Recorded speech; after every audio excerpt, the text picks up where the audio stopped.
I'm reflecting on the revolution that we're approaching here in the United States that will take form over the next 37 years. And so I'm trying to indicate some of the fundamental ideas that should be in the mind of the citizenry and how they're going to proceed.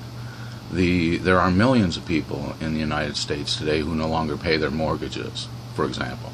So that's an indication that we're moving toward the revolutionary period, and that the revolution needs to focus on certain facts. And it will be the fact that there's probably up to 20 million people in the United States today who do not pay their mortgages anymore. They don't pay them anymore because they can't pay them, and the government cannot act against them. The government cannot have people shoot them, and those people are armed, and that's why they don't pay, because they're armed. And so they don't pay, and they have made it clear to the government that if any people come and try to remove them from their homes, they'll be shot. Now, that's the next step for other citizens who own mortgages and guns, to say, we're not paying the mortgages anymore because you're stealing from the people of the United States and you're not giving them government that is trying to make the people good.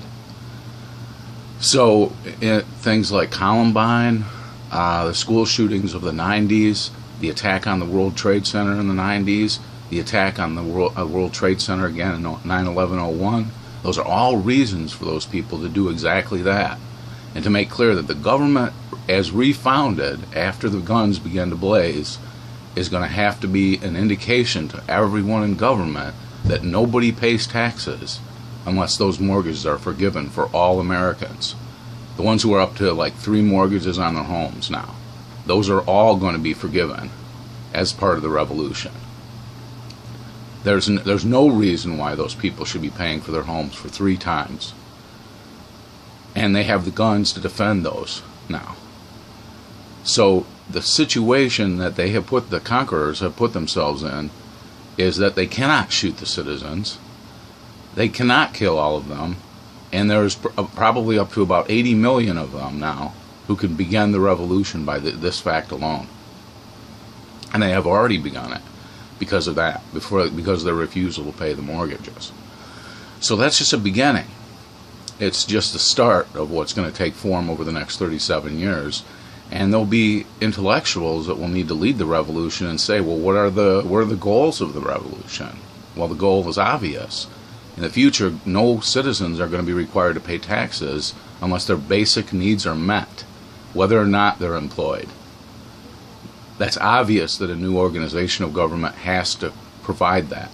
It has to provide housing for people, but not education, because education is where the problem was.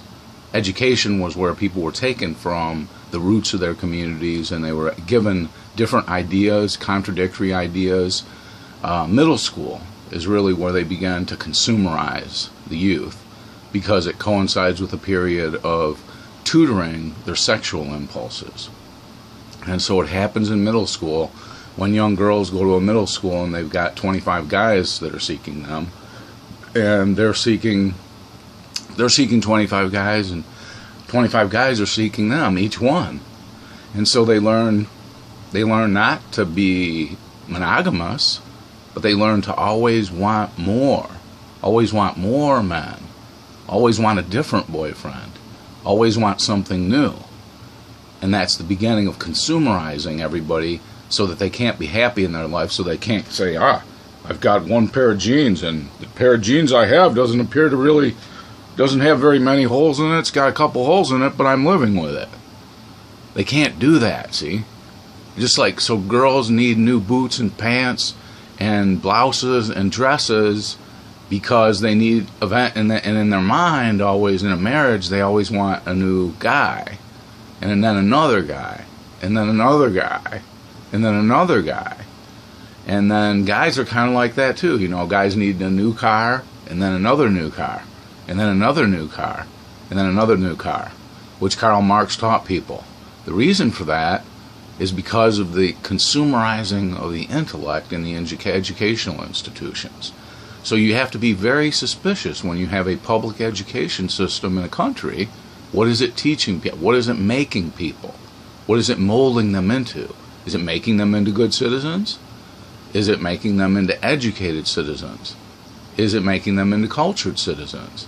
Is it making them into people who pursue education after they get done with high school in the United States, for example? It doesn't seem to be. It seems to be rather making them into this kind of mad consumer who's just seeking more and more consumer satisfaction through more and more material goods, which have very little to do with the essence and foundation of what it is to be a human being in a rational and social community. See, a rational and social community will be the ideal of the revolution. And we won't be told any longer you can't have the rationality and sociality because we're putting in its place the chase for only consumer goods, only new stuff. New stuff is what you need, not a good soul. New stuff is what you need, not a good mind. No, you need a good mind to start with. That's the basis of being able to appreciate that you don't need all that stuff, and that what you need is actually secure familial relations and relations with other citizens in the society that transcend the sexual relation. In this case, we have a hyper-concentrated focus on sex and sexuality that emerges precisely from this middle school setting. Your middle school friends aren't your high school friends. See, they snap you off, if you will, of the branch of all of your grade school learning right at the time when you become most sexual. So you get the idea in your sexual relationships when you start actually having sex as a middle school student today. It used to be that you'd be late in the high school like I was. You'd be a sophomore, for instance, before you had sex. But in certain groups of people in the country, sex comes even earlier than middle school, unfortunately, because they live in a situation where they have to hold on to their bodies because they're so afraid of the kind of communities that have been built for them. See? So at like 11 or 9 years old, they are actually holding on to each other. And they're making children at about that age, about those ages around 11, because they're so scared to live in the kind of communities that they live in, where they have been caused to feel fear. They have to deposit all their money in the bank because they're feared to keep it at home because of theft. See?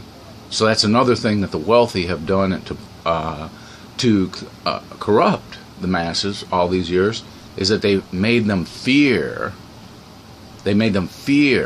their fellow citizens, so then they have to deposit their money, and so then wealthy people live off of the interest on their money, rather than they actually being able to have some of the emolument that would come from it. So that's another step. But there's many citizens that are well informed about this, and they're communicating on the internet today, and they're doing the bidding of what the wealthy people want them to do by forming the revolution. But we should try to make sure that they at least have a chance in the revolution by starting with the right ideas. And these are some of the right ideas.